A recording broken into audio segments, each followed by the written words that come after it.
Hello दोस्तों, तो हम लोग मेटलर्जी पढ़ रहे हैं क्लास में। और मेटलर्जी में सभी प्रोसेस किसी धातु को कैसे निष्कासित किया जाता है, निकाला जाता है उसके अयस्क से, उसमें सभी स्टेप्स और प्रोसेस को हम लोग समझ चुके हैं। अब इंडिविजुअली अब उसके अयस्क से मेटल को हम आइसोलेट करेंगे, अलग करेंगे, सेपरेट करेंगे, एकदम प्योरेस्ट फॉर्म, है ना।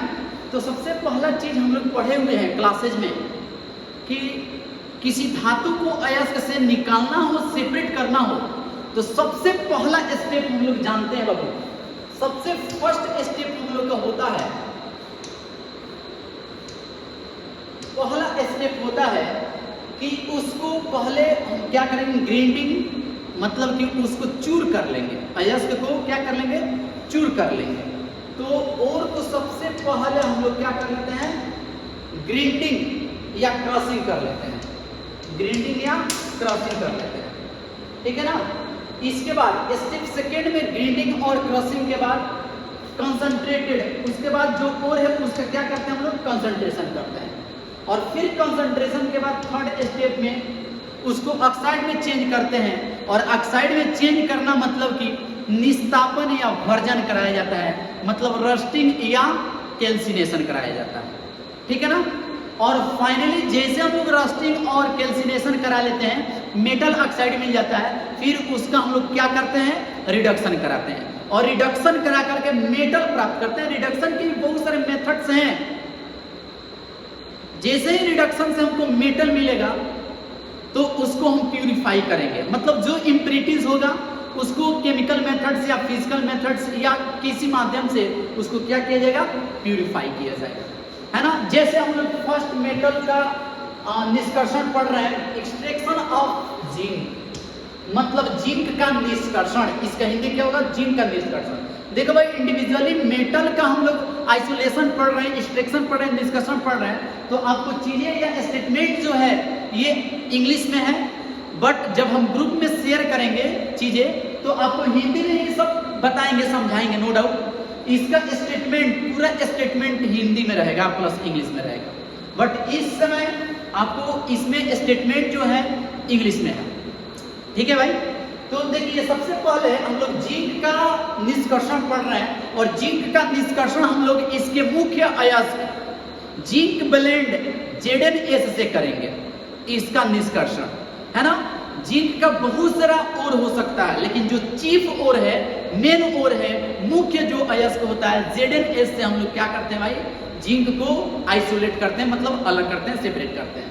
तो देखिए, main and chief ore of zinc ore zinc blende, इसको जिंक ब्लेंड कहो या यू कहो स्पेलराइट, ठीक है ना। तो जिंक का मुख्य अयस्क जिंक ब्लेंड होता है ना। कैलामाइन भी ले सकते हो, है ना, विल्मेनाइट भी लिया जा सकता है, ठीक है ना। लेकिन जनरली हम लोग जिंक का निष्कर्षण जो देखेंगे वह जिंक ब्लेंड से देखेंगे, है ना। जिंक ब्लेंड के बीच कंप्लीट इन फ्लोइंग स्टेप, जिसका बहुत सारे स्टेप होगा, पहले ग्राइंडिंग करेंगे, तोड़ेंगे, है ना। तो जिंक का निष्कर्षण सबसे पहले एक्सट्रैक्शन ऑफ जिंक, माने जिंक के निष्कर्षण में इसके नीचे हम लोग हिंदी में क्या लिखेंगे कि जिंक का निष्कर्षण, इसके मुख्य अयस्क जिंक ब्लेंड मतलब ZnS, है ना, जिंकसाइट मतलब ZnO, कैलामाइन मतलब ZnCO3, विल्मेनाइट मतलब कि Zn2SiO4, लेकिन but generally zinc is extracted from zinc blende, लेकिन जिंक का निष्कर्षण मुख्य अयस्क जिंक ब्लेंड से किया जाता है निम्नलिखित चरणों में, है ना। तो आप इसको शॉर्ट स्किम करके लिखोगे आराम से, पहले इत्मीनान से।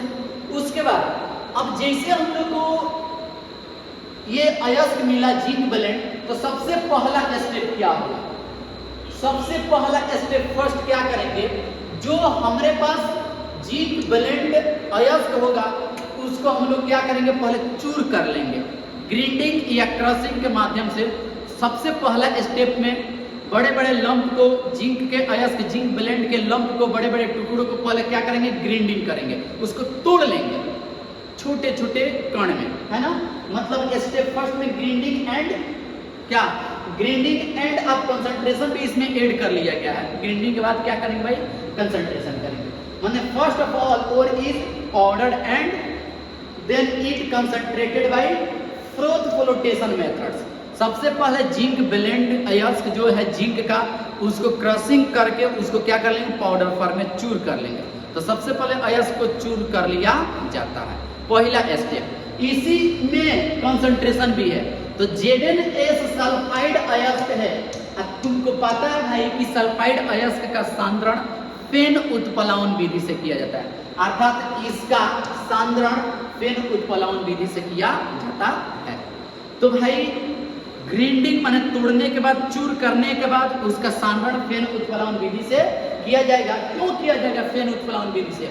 क्योंकि तुम्हारा जो अयस्क है वह सल्फाइड अयस्क है, और हम लोग को पता है कि सल्फाइड अयस्क का सांद्रण फेन उत्प्लावन विधि से, फ्रोथ फ्लोटेशन मेथड से किया जाता है। तो स्टेप फर्स्ट में ये हम लोग कंसंट्रेशन करनी है।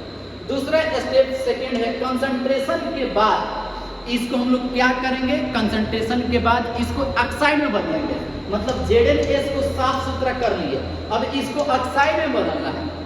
तो ऑक्साइड में बदलना है तो ऑक्सीजन की उपस्थिति में इसको क्या करेंगे, हीट करेंगे, जिससे ZnO और SO2 गैस क्या होगा, निकलेगा। तो ZnO ऑक्साइड में बदल गया कि नहीं बदल गया? तो वही चीजें रस्टिंग कराएंगे, क्योंकि सल्फाइड ओर है, मतलब कि इसको क्या करेंगे, after that when concentrated ore is roasting in रिवर्टिव फर्नेस, वात्या भट्टी में इसको क्या करेंगे हम लोग, रस्टिंग कराएंगे। ठीक है ना? कितने टेम्परेचर पर भाई? लगभग 1200 केल्विन टेम्परेचर पर, मतलब temperature more than 1120 kelvin. Then we get ZnO, तब हमें क्या मिलता है भाई, ZnO मिलता है, जैसे केमिकल रिएक्शन आपके सामने है। ठीक है ना? तो दूसरा स्टेप में इसका क्या कराएंगे हम लोग, भर्जन कराएंगे। ठीक है? तो स्टेप सेकेंड में ऑक्साइड मिल गया इसका, अब इसका रिडक्शन कराएंगे। मतलब कि जैसे हम लोग को जिंक ऑक्साइड मिला, उसका हम लोग क्या करेंगे, रिडक्शन। रिडक्शन किसके माध्यम से कराया जाएगा, तो स्मेल्टिंग के माध्यम से, प्रगलन के द्वारा हम लोग क्या करेंगे, इसका रिडक्शन। इस प्रक्रिया में होता क्या है कि जिंक का रिडक्शन हम लोग कोक के माध्यम से कराते हैं, और इसमें टेम्परेचर जो होता है 1180 केल्विन से एबव होता है, मतलब अबाउट 1673 केल्विन पर जब कार्बन के साथ इसका रिडक्शन कराया जाता है तो हमें क्या मिलता है, धातु मिलता है जिंक, और कार्बन मोनोऑक्साइड क्या हो जाएगा, आउट हो जाएगा, बाहर निकल जाएगा। अब ये जो हमको मिला है जिंक, ये प्योर नहीं है, इम्प्योर जिंक है। अब इसका अगला स्टेप में क्या करेंगे भाई, प्यूरिफिकेशन करेंगे। ठीक है ना? तो ये चीजें स्टेप थर्ड में क्या करेंगे, स्मेल्टिंग करा करके इसका हम लोग जिंक प्राप्त कर लेंगे। ठीक है ना? अब जैसे रिड्यूस होकर जिंक मिला है, अब इसका करेंगे क्या हम लोग, प्यूरिफिकेशन करेंगे। ठीक है ना? तो प्यूरिफिकेशन में होता क्या है, तो प्यूरिफिकेशन के बहुत सारे मेथड्स हम लोग पढ़े हुए हैं। तो प्यूरिफिकेशन में देखिए, इसका प्यूरिफिकेशन, जिंक का प्यूरिफिकेशन हम लोग इलेक्ट्रोलाइटिक रिफाइनिंग मेथड से करते हैं। मतलब कि इसमें होता क्या है, तो इसमें होता है भाई कि एक कंटेनर, इलेक्ट्रोलाइटिक कंटेनर होता है, और ध्यान दीजिएगा, जिस धातु का प्यूरिफिकेशन कराना हो उसका मोटा एनोड बनाया जाता है। क्या बनाया जाता है, मोटा एनोड। ये क्या है साहब, एनोड है। ये मोटा एनोड बनाया जाता है अशुद्ध जिंक का, इम्प्योर जिंक का, और यहाँ पर पतला कैथोड लिया जाता है। ये क्या लिया जाता है, कैथोड लिया जाता है। ठीक है? और इसमें ZnSO4 का विलयन रहेगा। जब इसको करंट प्रवाहित करते हैं तो इलेक्ट्रोलिसिस होता है, और आपको ये बात बखूबी पता है कि यहाँ पर कैथोड पर क्या होता है ना, और एनोड पर क्या होता है। तो कैथोड पर प्रक्रियाएं क्या होती है, कैथोड पर रिडक्शन होता है, एनोड पर क्या होता है, ऑक्सीडेशन होता है। तो यहाँ पर जो जिंक के मोटा एनोड है, अशुद्ध जिंक का मोटा एनोड है, तो यहाँ से जिंक क्या होगा, ऑक्सीडाइज +2 में होगा, और यही जिंक आके यहाँ क्या हो जाएगा, जमा हो जाएगा, रिड्यूस हो जाएगा। ठीक है ना? तो जिंक +2 ऑक्सीडाइज हुआ, जो कि कैथोड पर इलेक्ट्रॉन रिसीव करके प्योर जिंक बना लिया। ये क्या है, प्योर जिंक बना लिया। इस तरह से प्यूरिफाई किया जाता है। और यहाँ पर एनोड जो है ऑक्सीडाइज होता है, मतलब जिंक जो है सॉलिड में वह जिंक +2 में जाएगा। ठीक है ना? और इलेक्ट्रॉन रिलीज करेगा। तो यही जिंक +2 आयन जो है कैथोड पर रिड्यूस होगा, इलेक्ट्रॉन को गेन करेगा, और प्योर जिंक यहाँ पर प्राप्त होगा। और यहाँ पर धीरे धीरे ये जो तुम्हारा कैथोड है ये मोटा होगा, और ये धीरे धीरे गल के पतला होगा। और यहाँ पर जो अशुद्धियाँ जम जाती है, जो अशुद्धियाँ बच जाती है, इसको हम लोग एनोड मड कहते हैं।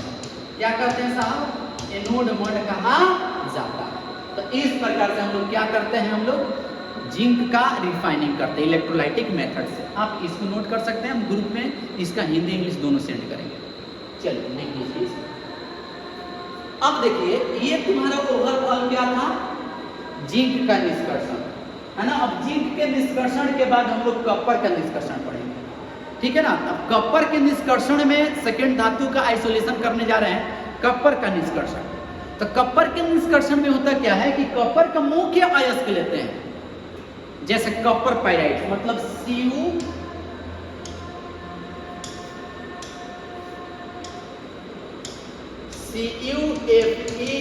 लेते हैं, है ना। इस अयस्क को मेन ओर है, chief ore of copper, copper का मुख्य अयस्क है।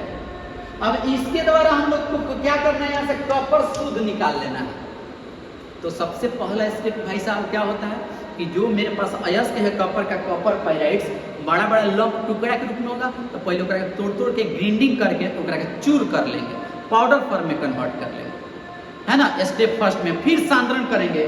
साहब इसमें सल्फर आ गया है तो सल्फाइड अयस्क है, और जब सल्फाइड अयस्क है तो अगेन फिर से इसका सांद्रण फेन उत्प्लावन विधि से किया जाता है, ठीक है ना।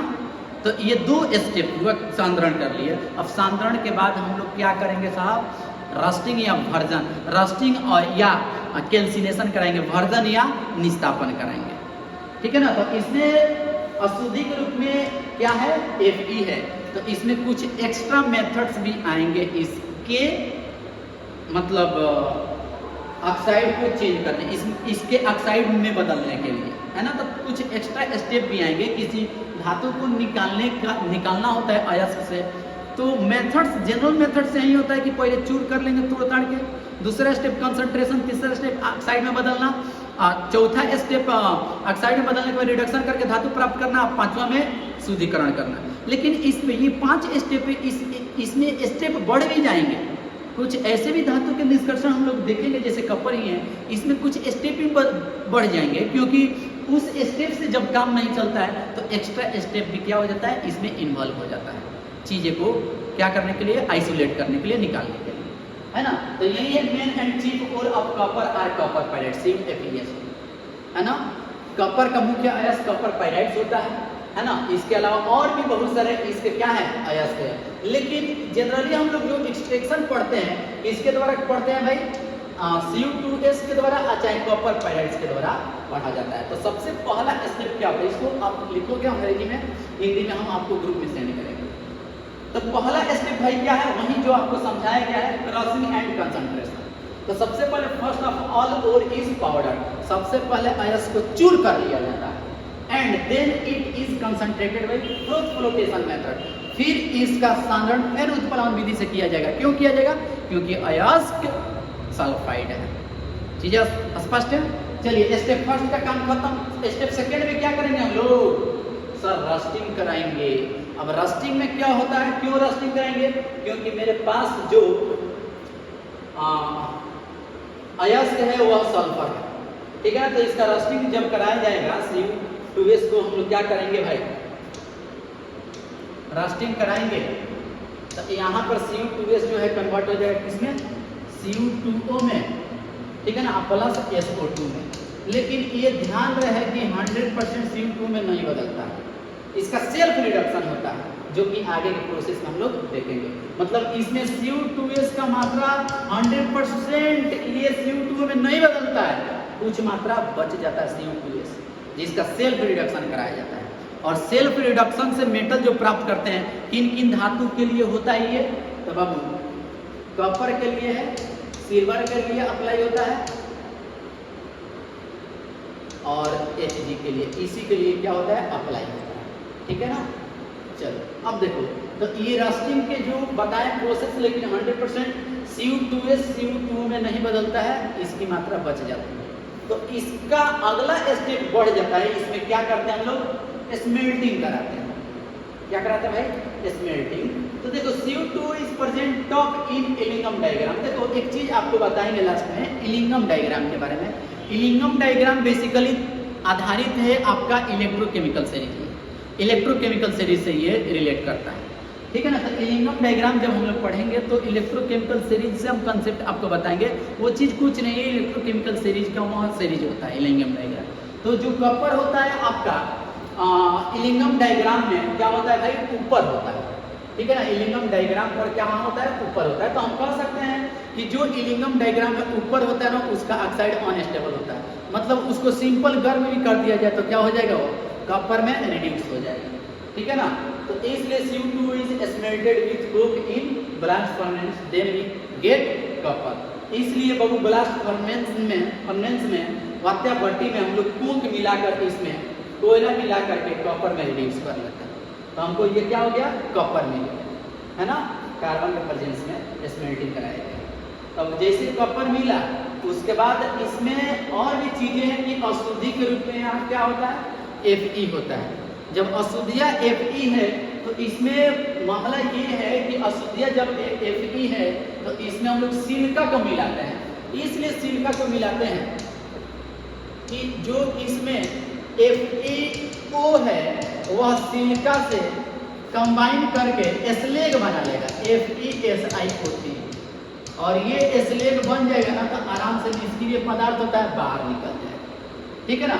तो इसमें सिलिका मिलाकर के स्मेल्टिंग इसलिए कराते हैं कि इसमें जो अशुद्धियाँ होता है आयरन के रूप में होता है, और किसी भी अयस्क में अशुद्धियाँ लोहा के रूप में रहे ना तो एक स्टेप बढ़ ही जाता है। स्मेल्टिंग में क्या किया जाता है, सबसे पहले सिलिका मिलाकर को इसका स्मेल्टिंग कराते हैं, जिससे जो आयरन ऑक्साइड का है ना, रस्टिंग के बाद आयरन ऑक्साइड जो बनता है सिलिका से संयोग करके स्लेग बना देता है, जो आराम से बाहर निकल जाता है, ठीक है ना। तो यहाँ पर लिखा है but actually copper is extracted from copper pyrites, no doubt, since in this ore Fe is present as impurity, लेकिन इसमें बाबू Fe जो है अशुद्धि के रूप में उपस्थित है ना। सो आफ्टर क्रॉसिंग, माने क्रॉसिंग के बाद at concentration when we start rusting then we first all of SiO2 is mixed, SiO2 मिला के उसके बाद करते हैं with it, since we perform this process in Bessemer converter.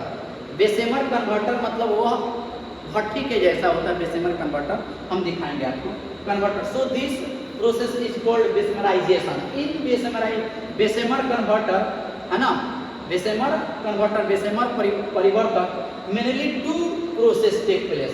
First is formation of slag, मतलब ये, एंड सेकेंड ऑटो रिडक्शन, ठीक है ना। तो देखिए इसको करने के बाद मतलब इसमें होता क्या है, केमिकल रिएक्शन नहीं होगा बाबू कि सबसे पहले इसमें क्या होता है, बहुत सारे स्टेप आएंगे इसमें। तो स्टेप आते हैं तो CuFeS2O2 SiO2, तो ये टूटेगा Cu2S में, FeS में, SO2 में, और भी ऑक्साइड इनके मिलेंगे। तो स्टेप फर्स्ट में CuFeS2 जो है Cu2S FeS में टूटा, और सेकेंड स्टेप में क्या होगा, Cu2S जो होगा ऑक्साइड में बदलेगा, लेकिन इसका 100% भाग इसमें नहीं बदलता है, नहीं ना बदलता है। तो क्या होगा कि और भी चीजें हैं कि इसमें जो FeS है O2 से क्रिया करके कि FeO में बदल गया, जो एस्लेग से क्रिया करके क्या बना लेगा, SiO2 एसिडिक फ्लक्स से क्रिया करके क्या बना लेगा, एस्लेग बना लेगा। ये चीज होता क्या है, तो बेसेमर परिवर्तक में होता है, बेसेमर कन्वर्टर में होता है, ठीक है ना। अब देखिए इसके बाद होता क्या है, जैसे एस्लेग हम लोग अलग कर लिए तो एस्लेग अलग होने के बाद Cu2S का क्या होता है, तो ऑटो रिडक्शन होता है। और ये सब मेथड्स आपको बताए गए हैं। तो अब ऑटो रिडक्शन में क्या होता है कि Cu2S का 100% भाग Cu2 में नहीं बदलता है, जो इसमें बचा Cu2S है, ये रिड्यूसिंग एजेंट का काम करता है, जो कॉपर में क्या कर देगा, रिड्यूस कर देगा और SO2 बाहर निकल जाएगा। तो इस तरह से हमको क्या मिल गया भाई, कॉपर मिल गया। अब बेसेमर भट्टी में कॉपर बेसेमर परिवर्तक में SO2 गैस निकलेगा, जिसके वजह से उसके दीवार पर क्या हो जाता है, कॉपर का फफोला पड़ जाता है। इसलिए इसे प्राप्त कॉपर को ब्लिस्टर कॉपर माने फफोलेदार कॉपर कहा जाता है ना। तो ये ऑटो रिडक्शन हुआ है। तो देख लीजिए इसका प्यूरिफिकेशन हुआ है, ड्यू टू इजेक्शन माने निकलने के बाद of SO2 copper looks like blister, so obtained copper is called blister copper, फफोलेदार कपर, है ना, हिंदी में हम सब भेज देंगे। अब देखिए यही बेसेमर भट्टी होता है, यही तुम्हारा क्या होता है भाई, बेसेमर कन्वर्टर होता है, इसमें स्मेल्टिंग कराया जाता है और इससे जो गैस निकलता है इसके आंतरिक सतह पर, वाल पर, दीवार पर क्या हो जाता है, SO2 गैस निकलने के वजह से कपर का परत फफोला पड़ जाता है, इसलिए इससे प्राप्त कपर को फफोलेदार कपर कहा जाता है, माने ब्लिस्टर कपर कहा जाता है। ठीक है ना साहब, ब्लिस्टर कपर कहा जाता है। देख लीजिए ऐसा ही होता है, ये बेसेमर परिवर्तक होता है। ठीक है ना, ये जो बना हुआ है क्या है, स्लैग है, यहाँ से सब कुछ डाला जाता है जो स्मेल्ट करना होता है स्मेल्टिंग के लिए। ठीक है ना, ये बेसेमर कन्वर्टर है और यहाँ पर जो बच जाता है वो कपर बनता है। ठीक है ना, कपर 100% प्योर नहीं होता है, तो फिर इसका हम लोग अगर क्या कराएंगे भाई, रिफाइनिंग कराएंगे, तो रिफाइनिंग किसके माध्यम से कराएंगे, तो अगला स्टेप जितना भी स्टेप हो तो इसका क्या कराएंगे, रिफाइनिंग। तो रिफाइनिंग फ्रॉम इलेक्ट्रोलाइटिक रिडक्शन, है ना, इसका रिफाइनिंग कहाँ से करेंगे, इलेक्ट्रोलाइटिक रिफाइनिंग के द्वारा कराएंगे। इसमें होता क्या है, तो सिंपल बात, मोटा एनोड अशुद्ध धातु का और पतला कैथोड शुद्ध धातु का। ठीक है ना, और इसको क्या करते हैं, जोड़ देते हैं और यहाँ से कपर रिड्यूस होगा एनोड पर, है ना, और यहाँ पर कपर क्या होगा, +2 2 इलेक्ट्रॉन लेगा और यहाँ के आके क्या हो जाएगा, जमा हो जाएगा, जिससे कपर क्या मिलेगा, प्योर कपर हमें प्राप्त होगा। तो आज के हम लोग लेक्चर में 2 मेटल का निष्कर्षण पढ़े हैं। ठीक है ना, जिंक का निष्कर्षण और कपर का निष्कर्षण। ठीक है, और आपको ग्रुप में हम सेंड कर देंगे इसका PDF, आप लोग आराम से कॉपी में नोट कर लेंगे। ठीक है, चलिए इसके आगे अगले क्लास में हम लोग कंटिन्यू करेंगे।